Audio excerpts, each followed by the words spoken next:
wondered, how did the world first hear a voice without wires?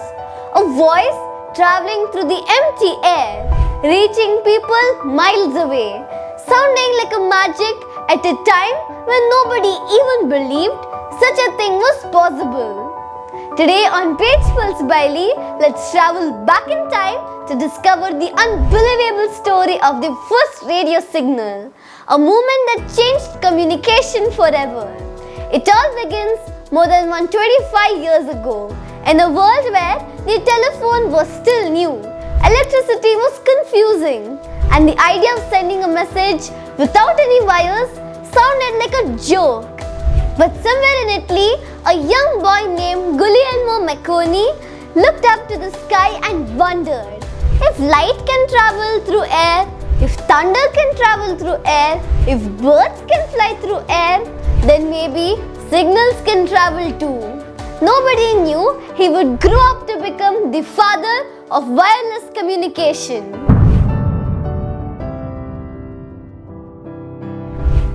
Marconi wasn't a top student. He didn't attend big universities, but he was extremely curious, the kind of curiosity that keeps you awake at night. He spent hours sitting in his attic, surrounded by wires, switches, and metal rods. While the world slept, he was trying to build something no one had ever seen. He began experimenting with the discoveries of scientists like James Clerk Maxwell, who predicted something amazing. The world is full of invisible energy waves. And then came Heinrich Hertz, who proved these waves really existed. But Hertz himself said, these waves are interesting, but they have no practical use. Marconi didn't agree. To him, these invisible waves were not useless. They were the future. So at just 20 years old, he decided to try something bold. He built a simple system to send electric pulses that created radio waves. Waves that could be picked up from far away without any wires. One early morning, Marconi placed his transmitter in one part of his house and his brother with a receiver far away on the other side of the property. Then he pressed the key. Click!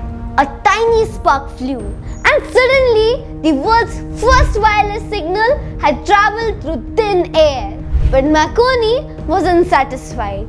He wanted to go further and further and further. He stretched his system across a field, then across a hill, then over kilometers. And one day, he climbed a hill with his assistant, carrying the receiver. Marconi stayed at the bottom. The hill was huge. If the signal could cross it, it could cross anything. He pressed the key again. Click. Seconds later, a faint sound came from the top of the hill. The signal had arrived. This was no longer an experiment. This was the beginning of a revolution. In 1896, he traveled to England and demonstrated his invention to the British government. With every experiment, the distances grew. 1 mile, 2 miles, 8 miles, 12 miles. People started whispering, what if messages could be sent across oceans? What if ships could talk to land? What if danger warnings could be sent instantly? But many scientists still laughed. They said radio waves travel only in straight lines. So Marconi chose his biggest challenge yet. He would send a radio signal across the Atlantic Ocean. It was the year 1901. People said it was impossible. Some even said he was dreaming too big. But Marconi believed that the Earth's atmosphere might help the waves bend. So he set up a huge transmitter in Cornwall, England, and waited on Signal Hill in Newfoundland, Canada, thousands of kilometers away. The wind was freezing. The equipment was fragile. The movement was historic. At exactly 12:30 p.m., Marconi listened through his headphones, and then softly 3 tiny dots came through. Beep, beep, beep. It was the letter S in Morse code.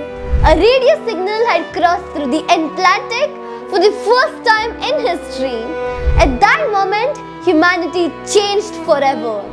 Because from that signal came everything we use today. Mobile phones, Wi-Fi, Bluetooth, GPS, satellite communication, and even your YouTube videos. And it all started because one young man refused to believe the world's limits. Marconi's invention soon became a lifesaver. Ships began using radio to ask for help. The Titanic used Marconi's wireless system to send distress signals, which saved hundreds of lives. Navies used it, aeroplanes used it, armies used it, and eventually every home used it. One tiny spark in a small attic grew into the heartbeat of modern communication. And that is the incredible story of the first radio signal. A story of curiosity, courage, and a boy who believed that invisible waves could connect the whole world. If you ever feel your idea is too impossible, remember Marconi. He didn't wait for permission. He didn't wait for perfect conditions. He built, he tried, he failed. He tried again. And finally, he changed the world. If you found this story inspiring, don't forget to like, share and subscribe to Page Pulse by Lee. Because every discovery, every invention, every spark of curiosity begins with just one brave question.